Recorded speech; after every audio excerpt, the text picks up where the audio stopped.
Greetings, Ohio Valley. This is Dan Lima with OSU Extension from Belmont County. And this is Karen Cox from WVU Extension in Ohio County. Thanks for tuning in to Extension Calling, your source for research-based information for the farm, garden, and home.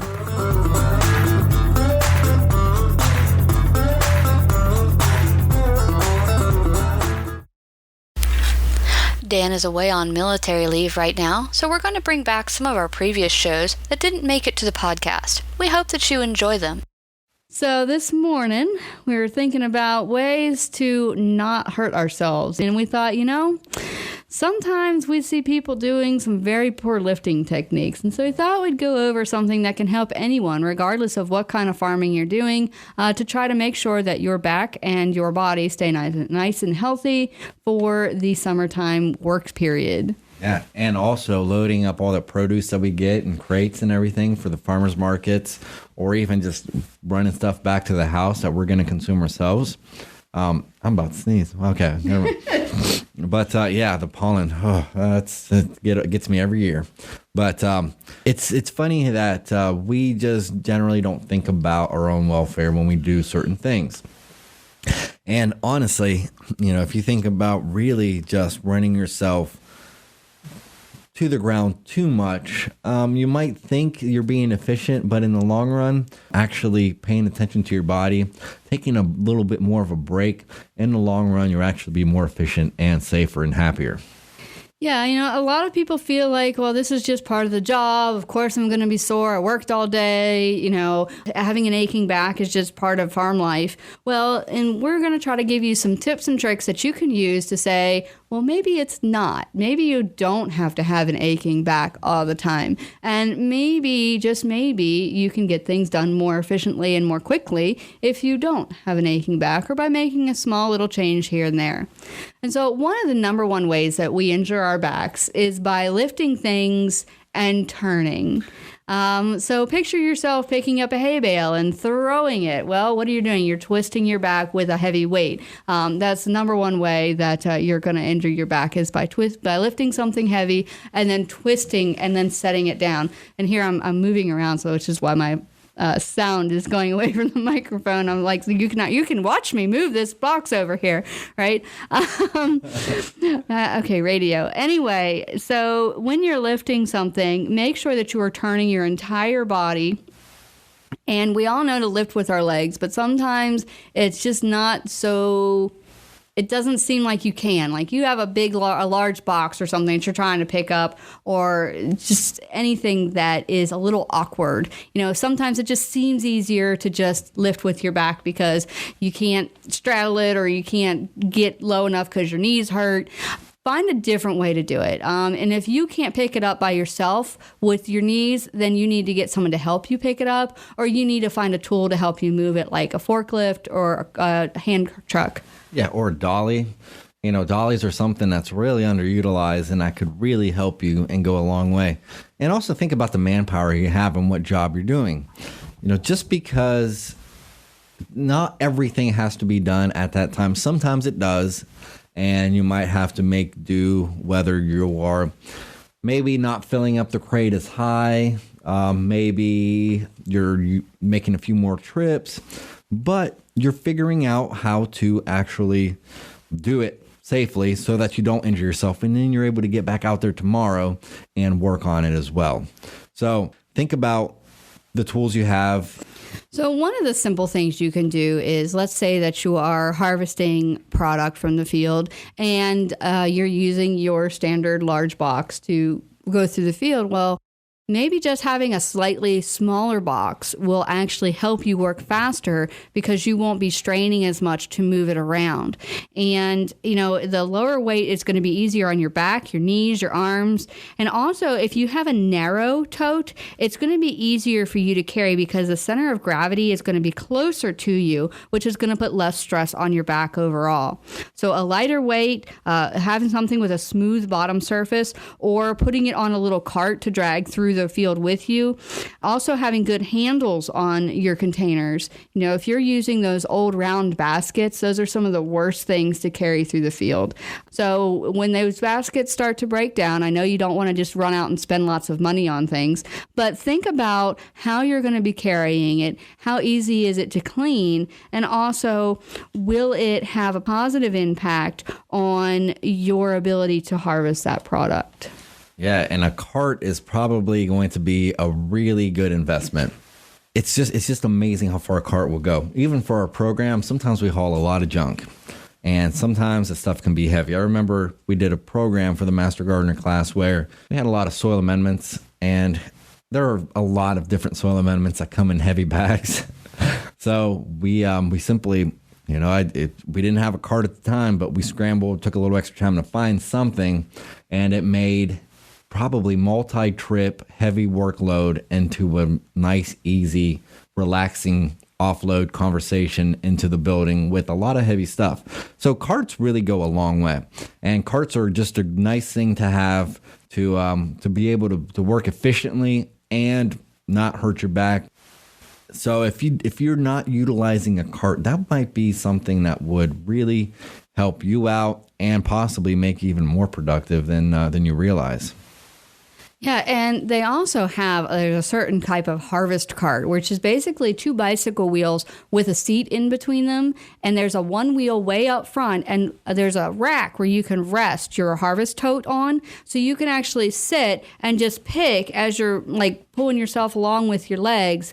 And it really reduces the strain on your back. It reduces the strain on your knees, and it keeps your produce off the ground. So there's less issues with soil contamination as you're moving into the market system. So, there's all sorts of benefits to using a cart for harvest time, and especially if you're working with a heavier produce, something full of water. I'm sure you can think of multiple things. Off the top of my head, I'm thinking tomatoes and cabbages, very heavy crops, hard to bring in through. Pumpkins. Yeah, oh yeah, pumpkins. You're definitely going to want a cart to harvest pumpkins. But the nice thing about a harvest cart is it is designed to go, you can set the level to the height of your crop, so and to the height of your knee bend, so that it's really comfortable for you to sit in, and so that's not damaging your crop as you're wheeling forward and harvesting. And something else that we normally forget sometimes, not everybody, but things like knee pads. It'll just make probably put you in a position that's more comfortable, that's less strain on your back as you're working, as you're doing whatever you need to do. Whether it is something like picking, even for the smaller crops, let's say that you need a small basket for that maybe are close to the ground, like green beans and stuff like that. Knee pads would be something cheap and something that I guarantee once you start using, you'll really want to use it all the time. And by preventing just by making these small adjustments to the way you do things and making them part of a routine, you're really going to set yourself up in the long term for a better life and less pain. Right, so let's just throw out some numbers at you just to help emphasize this. Your average harvest speed without a cart would be 7.5 or so minutes per 3-pound crate. And this study was done on a farm in, I believe it was Oregon. But with a cart, the average harvest speed went from 7.8 minutes per 3-pound crate to 4.6, so almost a third less time. And then the percentage of time spent in unacceptable postures where you're really going to injure yourself was 46% without the cart and 0% with the cart. Marginal postures, however, that's where it picked back up, where you had 48% marginal posture and 93% marginal posture. But there's unacceptable and then there's marginal. So it's not like you're, easing back in a lazy chair. You're still leaning forward and crunched up, but it is better to have something like this. It's better for your back, but it's also going to improve your productivity. And we all know that improving our productivity is going to improve our bottom line. So you want to make sure that you are thinking about, while it's going to cost you a little bit of extra money to put this cart together, it's going to save you money by making you harvest faster, reducing the amount of time you're laying on your back on the floor in pain, which is always a good thing. And it's also going to save you by letting you harvest faster. And let's go into those crates that we were talking about earlier. You were talking about how if you have something that's a little bit more thinner that you can hold up against you closer, you have a better center of gravity and you can move it around better. Let's also think about this. What is that? Let's say you've been using something for a long time. It wasn't really designed for ergonomics at all. And it's maybe something that's made of wood. Now, let's think about ways that you can basically get multiple birds with one stone here. Wood is probably not the best thing in terms of storing containers for produce because it's hard to sanitize. It's hard to multi-use and make sure that you're getting it clean year after year after year. But things like plastics are more modern. They typically can be shaped better. And it can be sanitized better. This might be a way to not only improve the way you're moving and your back health, but also it's in terms of good agricultural practices that we have talked about in the past, improve that as well. Also, handles wear. And the old metal handles, they could be hard on your hands, uncomfortable, may cause you to possibly hold that container in a way that will hurt your back more. So the containers aren't expensive, and they can go a long way, not only for your own health, but also for the cleanliness of the produce and the possible food contamination that you might be preventing by using something that's a little bit more easier to clean, sanitize, and reuse. Yeah, that's a very important point because of the Food Safety Management Act and Produce Safety Rule. You do need to be moving towards the more sanitary type of containers. Now, I'm not telling you have to throw away all of the containers you have right now. I'm not saying that at all. But as they break, you really want to look into getting something that is more standardized. Now, a standardized size container can do a lot of things for you. It can help you estimate your harvest for the day. And so you get your standardized amount of produce in a standardized container when they're all the same size. If you filled 3 containers, you know exactly how much produce you have in them.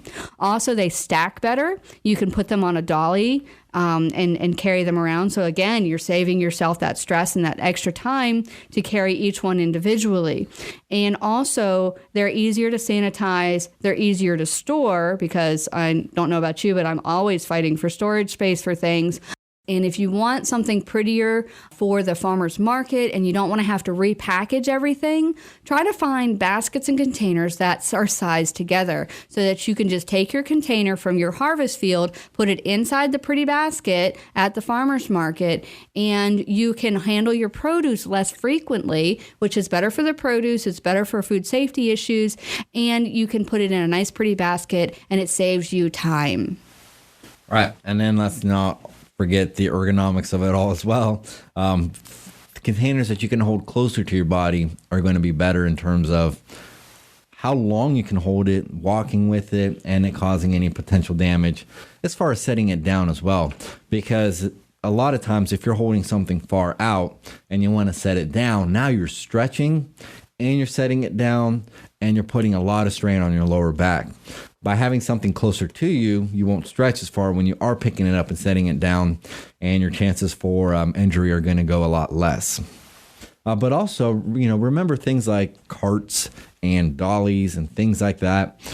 Just make sure you're kind of taking account the movement from start to finish, whether you're going to the farmer's market, whether you're just harvesting, and always keep these things available so that you'll have them when you need them and you're not taking any unnecessary risk.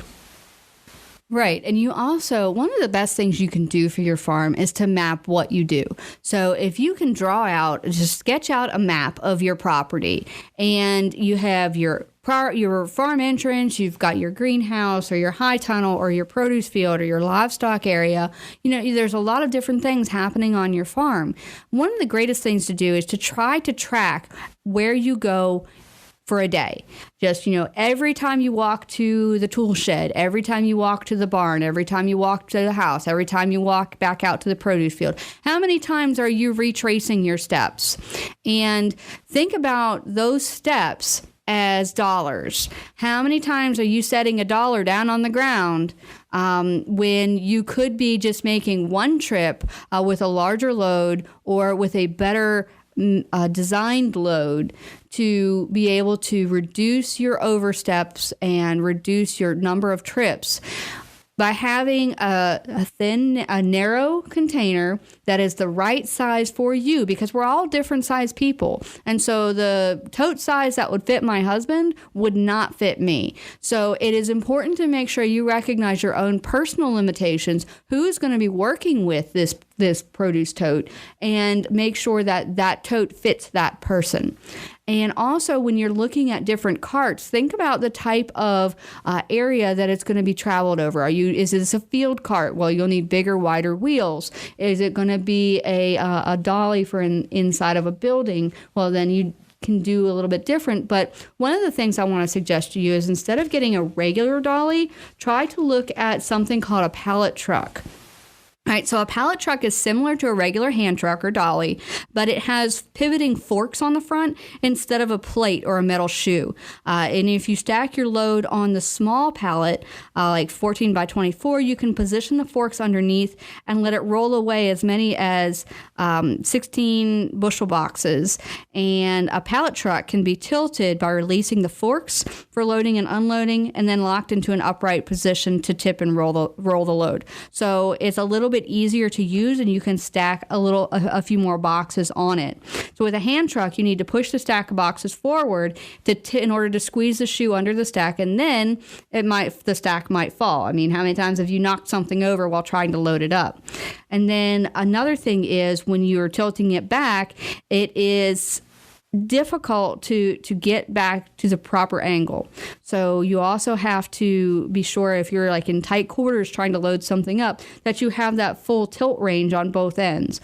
So a pallet underneath will help you eliminate trying to shove things around manually, thus presenting more difficulty with your back. And just keep in mind that the number of times that you lift or lower a box, you are costing yourself money, because that's time. So if you can move more boxes at one time, lift them fewer times, it's going to save your back, it's going to save you time, and therefore it's going to save you money. And let's even think about like our sprays, right? Whether we're talking about applying fungicides, killing weeds, or whatever, they're not always going to be, even if you have well-placed areas that you can walk in between rows and things. Depending on the sprayer, if it doesn't have some kind of wand attached to it, you might be putting yourself in really some funky positions to make sure that you get good foliar spray.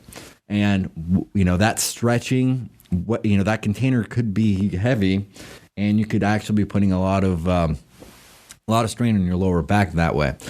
So even something like using a wand instead of just a spray nozzle hand sprayer would go a long way.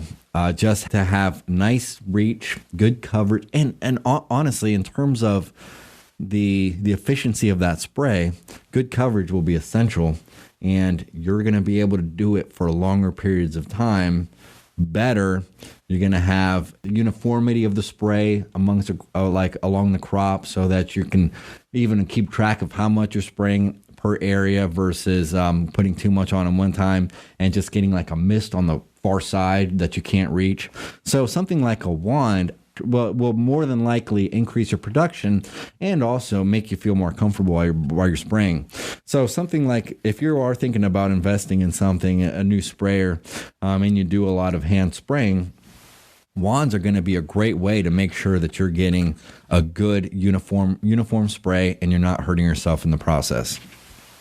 Yeah, and another thing to think about is the weight of your sprayer. If you're using a backpack sprayer and you're walking through your fields, water is heavy, 8 pounds a gallon. Mm-hmm. And so you're carrying a 5-gallon pack on your back, that's going to be some pretty heavy walking.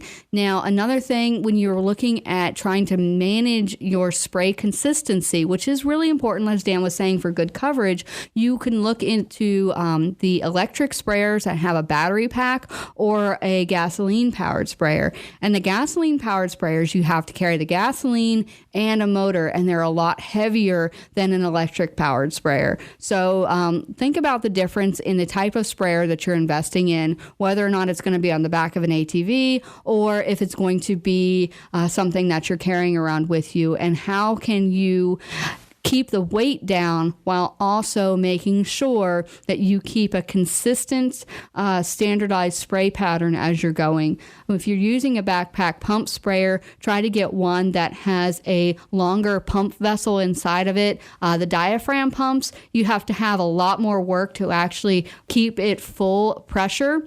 Whereas if you have the one with the long cylinder inside, that's more pressure per pump. So you have to pump less to get the same amount of pressure. And so think about those simple things when you are purchasing a new item. How will this item make my life easier? How will this item make my farm more productive? And now let's get into the washing of the produce. A lot of times, we have a bucket and we're reaching in there, holding the leafy greens, let's say, and just dunking it in there, removing all the dirt and everything, maybe even dunking it a second time in a like a sanitation solution. And we're doing a lot of that twisting that Karen was talking about.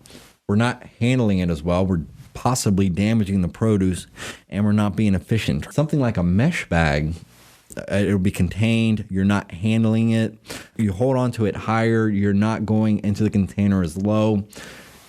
So a mesh bag that you are washing your produce with probably speed up the process as well as being better on your back. Yeah, and especially if you're going to be using the water to cool your produce, which may or may not be the best option for you. Colin will talk about food safety a little bit, but you don't want to have your wash water to be too much colder than your produce. But if you are putting your hands in cold water repeatedly, I don't know about you, but my hands get to ache when they are cold. And so to help improve circulation in your hands and also reduce that static load where you're just holding a handful of lettuce while it's draining and waiting and trying to shake it just a little bit more, then you drop half of it. It's the mesh bag is probably one of the most cost-effective, time-saving techniques that's also going to help your back and help you get your jobs done faster. Now, if you are washing your produce, do make sure that you are washing it appropriately and that you know the steps to take to keep your water clean, to keep your sanitizer levels proper, and to make sure you have the proper temperature of the water so that you reduce infiltration of anything that might be in that water with the produce. These are all really important food safety steps. And if you have questions about that, please do give me a call at the office. And we can go over that in more detail. But right now we're going to try to stay focused and keep talking about ergonomics and making sure that you are keeping your back healthy as you're working. And also something that we don't consider is when you're uncomfortable and in pain, you're not making the best decisions also. Kind of being a little bit less careful. You might start damaging produce. But let's go over a few rules of thumb here. And Karen can start us off. All right, so first thing I'm going to say is don't think you have to go through and redo everything on your farm. But as things need to be replaced, replace them properly and with the best options that are available. And remember to keep your personal size in consideration. And so if there are two very different sized people working on the farm, maybe two different sized workstations would be best. So avoid placing tools above shoulder height. Position items that you're using within 17 inches of the worker, basically so that their arm is just slightly extended. So if you put your arm with your elbow down on the desk in front of you and then lift it up and move it forward just a little bit, that is where you want to try to position most of the items that you're going to be working with. When movements are repeated over and over, as in picking or weeding. Allow enough time in between for adequate recovery time. They don't do the same thing over and over and over again. That way, you're not overstraining one muscle, underutilizing another one, and you're not, even when we talk about those marginal positions that are safe, but obviously are going to be uncomfortable over long periods of time, that you're able to change it up a little bit, move around, and not cause too much strain on one thing. Yeah, and that's also going to help keep your mind clear as well. Repetitive tasks are often mind-numbing, and you kind of just zone out while you're doing it. And sometimes we all need that, but also we do need to stop and do something else for a little while, because once you get into that zombie state, then you start missing things, and accidents can happen. So do make sure that you're rotating things out for your muscles and for your mind. Also, make sure that you're allowing foot and knee clearances, both for standing and sitting, so that you can get close to the work and not have to lean over. And floor mats go a long way. You know, if you're standing on a hard floor all the time, it really gets to be painful. And it's not just your back, it's your knees, it's your hips. So make sure that you're using the proper workstation for your height. You want to be able to have your not have to hunch your shoulders up to reach something if you're short, and you don't want to have to stoop down if you're tall. So make sure that your workstation is the proper height for you, where your shoulders are relaxed and your arms are slightly down, so you don't have to lift your elbows up at all. Your elbows should be resting comfortably close to your body. And again, when we talked about those containers, make sure that you're picking things up close to your body. You don't have something that's really wide, causing you to reach. And also, if you are replacing those containers, make sure you're getting something with a handle.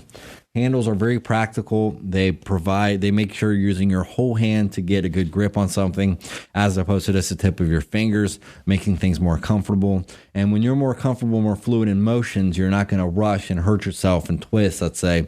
Also, if you're thinking about moving containers, it's a lot easier to move several containers that are less than 50 pounds over, let's say, half as many that are 100.